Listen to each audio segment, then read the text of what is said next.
Mes chéris, le monsieur que vous voyez sur cet écran, il s'appelle Michael Rotondo. Aïe! Quand Michael Rotondo avait 22 ans, il est parti de la maison parce qu'il avait enceinté une fille. Il est parti s'installer avec cette fille.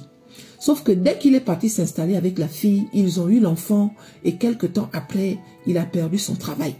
Et la fille l'a quitté parce que bon, elle a considéré que si tu n'as pas de travail, tu vas t'occuper de l'enfant, comment? Je te quitte. Et elle a eu aussi la garde de l'enfant. Au même 22 ans là, Michael Rotondo est retourné chez ses parents. Il s'est battu pour avoir la garde de sa fille, mais il n'a pas eu la garde de sa fille. La fille était avec la maman. Étant chez ses parents à l'âge de 22 ans, il a décidé de faire sa vie étant chez ses parents. Il ne travaille pas, il ne fout rien. Il se réveille le matin, il va à la cuisine, regarder ce que maman a cuisiné. À midi, il vient regarder ce que maman a cuisiné. Le soir, il vient regarder ce que maman a cuisiné.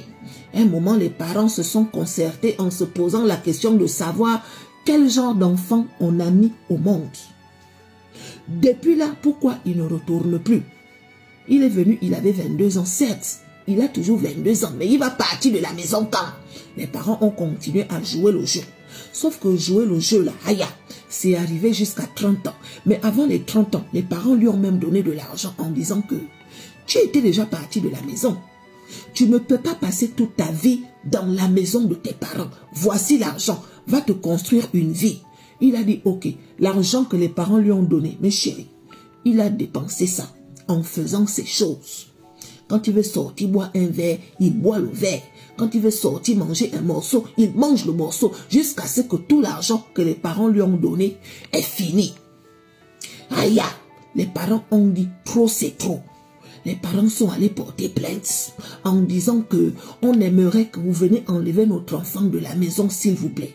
Parce que affaire où l'enfant est dans notre maison là, nous on ne supporte plus. C'est un enfant qui ne nous respecte pas. On a l'impression de travailler pour lui. On a l'impression que nous sommes ses esclaves. Enlevez-le de notre maison. La police est arrivée. L'histoire est partie même au tribunal. Arrivé au tribunal là-bas, mes chéris, les parents ont gagné le procès. Mais dès que les parents ont gagné le procès, vous savez ce que Michael Rotondo a fait? Il a fait appel. En mode, je ne suis pas d'accord avec ça. Toi, tu as 30 ans. Tu vis chez tes parents. Tu manges la nourriture de tes parents. Tu dors dans les draps de tes parents. Tes parents te demandent de partir. On te donne même l'argent pour que tu partes te construire une vie. Tu refuses. L'argent en question, tu manges ça. Les parents te portent plainte. Les parents gagnent le procès. Et toi, tu fais appel. Voilà ça. Les histoires des Blancs. Aïe, les histoires des Blancs. Vous croyez qu'en Afrique, ça peut se passer comme ça? En Afrique, tu as 30 ans, tu vis chez tes parents. Si les parents veulent te mettre dehors, c'est en 2 mots. Ouais, sors. Mais lui, il va jusqu'à faire appel.